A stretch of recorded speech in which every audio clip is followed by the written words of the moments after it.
Okay hello hi and welcome back to my YouTube channel जिसी edit. आज म तपाईँहरूलाई यस किसिमको फोटो एडिट गर्न सिकाउँछु। तपाईँ आफ्नो एन्ड्रोइड फोनबाट मजाले गर्न सक्नुहुन्छ। फर्स्ट अफ अल फोटो यस पोजमा चाहिँ क्लिक गराउनु होला, देन ब्याकग्राउन्ड चाहिँ इरेज गर्नु होला है। पछाडि देख्नु भएको ब्याकग्राउन्ड जुन छ त्यो चाहिँ तपाईँ सिम्पली डाउनलोड गर्न सक्नुहुन्छ। डिस्क्रिप्सनमा म दिन्छु यो पिएनजी तपाईँ सम्पूर्ण त्यहाँबाट डाउनलोड गर्न सक्नुहुन्छ। यहाँ चिरा चिरा परेको टाइप जुन पिएनजी छ त्यहाँबाट डाउनलोड गर्नुहोला र मैले नयाँ लोगो चाहिँ बनाएको छु। यहाँ तपाईँ देख्न पनि सक्नुहुन्छ। एकदमै म्याच चाहिँ भएको छ यो फोटो भन्नुपर्छ है। एकदमै सुहाएको चाहिँ छ, एकदम one of my favourite edit चाहिँ भन्नुपर्छ। अहिलेसम्म गरेको एडिट मध्ये यो पनि मेरो एउटा चाहिँ फेभरेट एडिट हो। तपाईँ कसरी गर्न सक्नुहुन्छ आफ्नो एन्ड्रोइड फोनबाट, मात्र पिकआर्ट अनि लाइटरुमको मद्दतबाट म सिम्पली तपाईँलाई सिकाउँछु। फर्स्ट अफ अल जानु होला र पिकआर्ट चाहिँ ओपन गर्नु होला। सिम्पली म गर्छु ओपन। ओके ओपन भइसकेको छ। ओपन भइसकेपछि यहाँ प्लस आइकनमा जानु होला। प्लस आइकनमा गइसकेपछि अल फोटोजमा जानु होला र ब्याकग्राउन्ड चाहिँ खोज्नु होला कहाँ छ होइन, कहाँ चाहिँ राख्नु भएको छ। मेरो यहाँ छ, यहाँ सिम्पली म यसलाई इन्सर्ट गर्छु। भइसकेको छ। भइसकेपछि तपाईँ आफ्नो मोडेलको चाहिँ फोटो खोज्नु होला। सिम्पली म जान्छु एड फोटोमा। एड फोटोमा गएर चाहिँ खोज्छु। तपाईँ आफ्नो हिसाबले खोज्न सक्नुहुन्छ। कहाँनिर राख्नु भएको छ त्यो म्याटर गर्छ। मेरो कटआउटमा रहेको छ, सिम्पली म कटआउटमा गएर त्यसलाई एड गर्छु। ओके यहाँनिर रहेको छ। सिम्पली म यसलाई ट्याप गर्छु र एड गर्छु। एड गरिसकेपछि सिम्पली यसलाई म यसरी जुम गर्छु। तपाईँ आफ्नो हिसाबले गर्न सक्नुहुन्छ है। गरेर चाहिँ मिलाउनु होला। के यो चाहिँ हुँदैछ भन्नुपर्छ। यसरी चाहिँ प्लेस गर्नु होला। अलिकति ठुलो भएको छ भने तपाईँ आफ्नो हिसाबले सानो पनि गर्न सक्नुहुन्छ। म अलिकति थोरै चाहिँ सानो बनाउँछु। तपाईँ आफ्नो हिसाबले चाहिँ राख्नु होला है। ओके अलिकति ठुलो यहाँ यसरी राखिसकेपछि सिम्पली यहाँ देखिरहनु भएको छ। यहाँ चाहिँ यस्तो बिग्रिएको छ मेरो। यसलाई राम्रो बनाउनको लागि अगेन यहाँ ट्याप गर्नु होला। इरेजरमा जानु होला।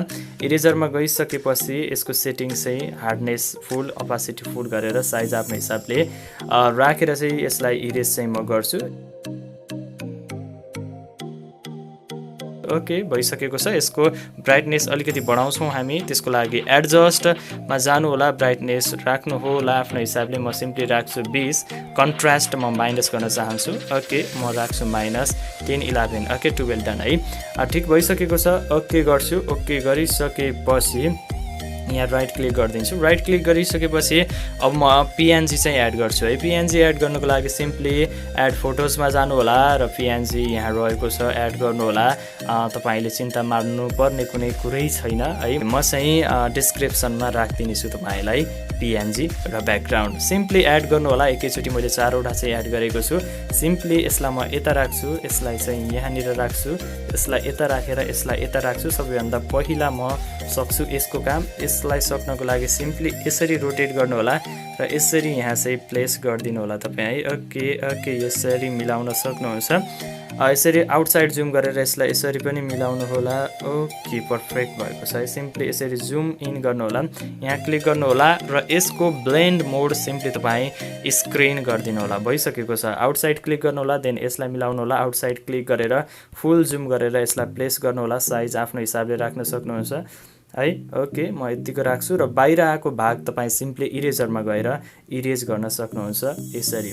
अगेन यहाँ क्लिक गर्नु होला, आउटसाइड क्लिक गर्नु होला र यसको सिम्पली तपाईँ अघिको जस्तै ब्लेन्ड मोड स्क्रिन गरिदिनु होला। ओके मैले स्क्रिन गरिदिइसकेको छु र भइसकेको छ। अलि ठुलो बनाउन चाहनुहुन्छ भने पनि सिम्पली तपाईँ गर्न सक्नुहुन्छ है। ओके त्यसपछि गर्छौँ हामी अब यसको काम। यसको काम गर्नको लागि यसलाई रोटेट गर्नु होला, फुल जुम गर्नु होला। गरिसकेपछि अघिको चाहिँ यसको पनि ब्लेन्ड मोड स्क्रिन गरेर यसरी चाहिँ राख्नु होला है। राखिसकेपछि यसमा गएर इरेजरमा गएर तपाईँ आफ्नो हिसाबले इरेज चाहिँ गर्न सक्नुहुन्छ। ओके यो बाहिर फेसतिर आएको भागलाई चाहिँ म इरेज गरिदिन्छु। ओके सिम्पली तपाईँ आफ्नो हिसाबले चाहिँ गर्नु होला है। ओके म चाहिँ इरेज गर्दैछु भन्नुपर्छ। तपाईँ आफ्नो हिसाबले गर्नुहोला। इरेज गरिसकेपछि अगाडिको प्रोसेस म तपाईँलाई भन्नेछु। इरेज भइसकेको छ। भइसकेपछि सिम्पली यसो गर्नु होला र यसको काम गर्छौँ हामी। यसलाई फुल गर्छौँ यसरी। फुल गरिसकेपछि यहाँ यस्तो गर्छौँ। गरिसकेपछि अगेन यसको हामी गर्छौँ ब्लेन्ड मोड स्क्रिनमा। स्क्रिन भइसकेको छ। स्क्रिन भइसकेपछि सिम्पली तपाईँ यहाँबाट एड गर्न सक्नुहुन्छ। ओके गर्नुहोला। ओके गरिसकेपछि तपाईँको फोटो बनेको छ आधा। अब 100% दिनको लागि सिम्पली तपाईँ अगेन जानुहोला एड फोटोमा गइसकेपछि 4वटा PNG लिनुहोला, 1 2 3 र अगेन यो नै रहेको छ है, 2 चोटि यो एउटा हो। ओके एड गर्नुहोला। सुरुमा यसलाई म राख्न चाहन्छु यतापट्टि, यसलाई राख्छु यतापट्टि है। सुरुमा हामी यसको काम चाहिँ गर्छौँ। यसको काम गर्नुको लागि सिम्पली तपाईँ आउटसाइड क्लिक गरेर जुम गर्नुहोला र यसरी चाहिँ साइज मिलाएर तपाईँ यसरी गराएर चाहिँ यहाँ चाहिँ पेस्ट गरिदिनु होला है। ओके मैले चाहिँ गर्दैछु है, तपाईँ आफ्नो हिसाबले चाहिँ गर्न सक्नुहुन्छ।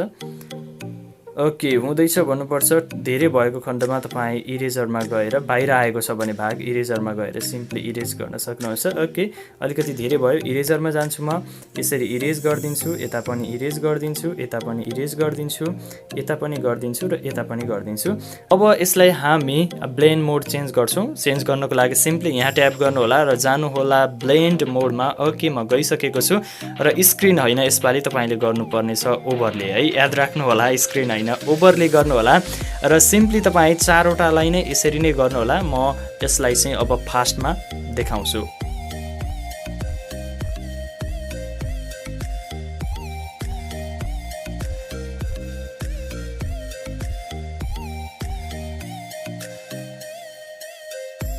ओके अब फोटो तपाईँ गर्न सक्नुहुन्छ सेभ गर्नुभन्दा पहिला एउटा चाहिँ लगाउँ लोगो है। सिम्पली म एड गर्छु लोगो, तपाईँ आफ्नो हिसाबले एड गर्न सक्नुहुन्छ। यदि तपाईँले लोगो बनाउनु भएको छ भने सिम्पली मेरो रहेको छ यहाँ, कता गयो, ओके यहाँ रहेको छ है। ओके एड गर्छु म यसलाई। एड गरिसकेपछि यसलाई चाहिँ आफ्नो हिसाबले राखिदिन्छु। म एकदमै सानो बनाएर चाहिँ राख्छु है, तपाईँ आफ्नो हिसाबले राख्न सक्नुहुन्छ। ओके एकदम राम्रो चाहिँ देखिएको छ। सिम्पली यसलाई म गर्छु डन गरिसकेपछि जान्छु ड्र टुलमा गइसकेपछि यहाँ जान्छु म, गइसकेपछि यो लेयरलाई तल झार्छु, फोटोमा क्लिक गर्छु, देन जान्छु यो इरेजरमा। तपाईँ पनि यही गर्नुहोला, साइजमा जानुहोला, ओपासिटी 1 साइज 1 राखेर सेट गरेर फुल जुम गरेर यसरी केर्नु होला है, पेनले केरे जस्तो 3-4 चोटि यसरी केर्नु होला। देन यो टुलमा आएर मर्ज गरिदिनु होला। मर्ज गरिसकेपछि जुम इन गरेर 3 डटमा गएर सेभ इमेज गर्नु होला। इमेज सेभ हुँदैछ। सेभ भइसकेपछि सिम्पली तपाईँ यो फोटोलाई एड गर्न सक्नुहुन्छ लाइटरुममा। ओके म जान्छु ग्यालरीमा, देन यो फोटोलाई गर्छु म एड लाइटरुममा। 5.66 MB को बनेको छ। सेयर अप्सनमा गएर यसलाई म गर्छु लाइटरुममा एड। तपाईँ पनि त्यही गर्नुहोला। यो चाहिँ एड हुँदैछ है, कलर चाहिँ मिलेको छैन, तपाईँले देख्न सक्नुहुन्छ। यहाँ फेसमा चाहिँ यस्तो देखिएको छ होइन, र यसलाई चाहिँ अब हामी मिलाउँछौँ लाइटरुममा गएर। ओके एड चाहिँ हुँदैछ र सिम्पली भइसकेको छ। भइसकेपछि यहाँ चाहिँ क्लिक गर्नुहोला र जान्छौँ हामी अब लाइटरुमको भित्र। गइसकेपछि अल फोटोजमा, देन यहाँ क्लिक गर्नुहोला र अब यसलाई हामी एकदम कलर दिन्छौँ होइन, एकदम प्रोफेसनल बनाउँछौँ। त्यसको लागि सिम्पली मिक्समा जानु होला। यो टुलमा गइसकेपछि मिक्समा गइसकेपछि फर्स्टको यु चाहिँ 40 राखिदिनु होला है, -40 राख्नु होला। यसको सेचुरेसन 20 राख्नु होला, तपाईँ आफ्नो हिसाबले पनि राख्न सक्नुहुन्छ। देन सेकेन्डमा आउनु होला, सेचुरेसन हल्का -8 राख्न सक्नुहुन्छ र लुमिनियन्स तपाईँ 50 राख्नु होला। अरू कोही पनि नगर्नु होला। यसको सेचुरेसन -8 र लुमिनियन्स 50 चाहिँ राख्नु होला। तपाईँले आफ्नो फोटोको हिसाबले पनि राख्न सक्नुहुन्छ। ब्राइटनेस कम भएको छ भने सियान कलरमा जानु होला, अरू कलर केही पनि नगर्नु होला। यो चाहिँ -12 13 राख्नु होला। देन ब्लूमा जानु होला, सेचुरेसन यो +12 सेचुरेसन पनि जति यो राख्नु भएको छ त्यति नै राख्नु होला र डन गरिदिनु होला। भइसकेको छ। सिम्पली देन योमा जानु होला र क्ल्यारिटी -12 13 गर्न सक्नुहुन्छ। बिगनेट -40 गर्नु होला। देन रेक्ट्याङ्गल पछि ट्रायङ्गलमा जानु होला। ट्रायङ्गलमा गइसकेपछि यसको सार्पेनिङ राख्न सक्नुहुन्छ तपाईँ आफ्नो हिसाबले 70 60। कलर नोइज रिडक्सनमा राख्छु 50। देन स्मुथ गरिदिन्छु -, डिटेल राख्छु म 100। भइसकेको छ। एडिट भन्नुपर्छ र चाहिँ अब बाँकी छ हामीलाई यो टुलमा गएर टेम्परेचर चाहिँ घटाउने हो कि म -10 चाहिँ राख्न चाहन्छु।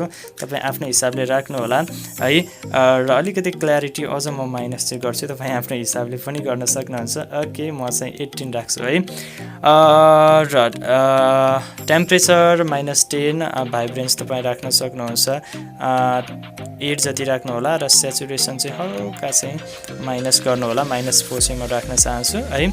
ओके -4 डन भइसकेको छ र तपाईँको फोटो चाहिँ अब अलमोस्ट बनिसकेको छ। तपाईँले अब यो फोटोलाई सेभ गर्न सक्नुहुन्छ। म तपाईँलाई बिफोर र आफ्टर चाहिँ देखाउँछु। ओके यो बिफोर रहेको छ, जुम गरेर पनि देखाउँछु है। यो बिफोर रहेको छ, यो आफ्टर रहेको छ, यो बिफोर रहेको छ, यो आफ्टर रहेको छ है। हेर्नुहोस् यो बिफोर यो हो आफ्टर, यस्तो चेन्ज चाहिँ तपाईँले फोटोमा देख्नु भएको छ। Before after. ओके सेभ गर्नको लागि सिम्पली जानु होला यो 3 डटमा, जानु होला सेभ टु डिभाइसमा, देन हाइएस्ट अभाइलेबल क्वालिटीमा तपाईँ सेभ गर्न सक्नुहुन्छ। पक्कै पनि भिडियो मन पराउनु भयो होला। PNG अनि ब्याकग्राउन्ड डिस्क्रिप्सनमा छ, तपाईँ त्यहाँबाट डाउनलोड गर्न सक्नुहुन्छ। पर्सनल्ली मलाई मेसेज पनि गर्न सक्नुहुन्छ। सम्पूर्ण कुरा डिस्क्रिप्सनमा रहेको छ, मेसेज गर्नु होला। पक्कै पनि भिडियो हेरिदिनु भयो। Thank you so much for today. See you in the next day. Bye by.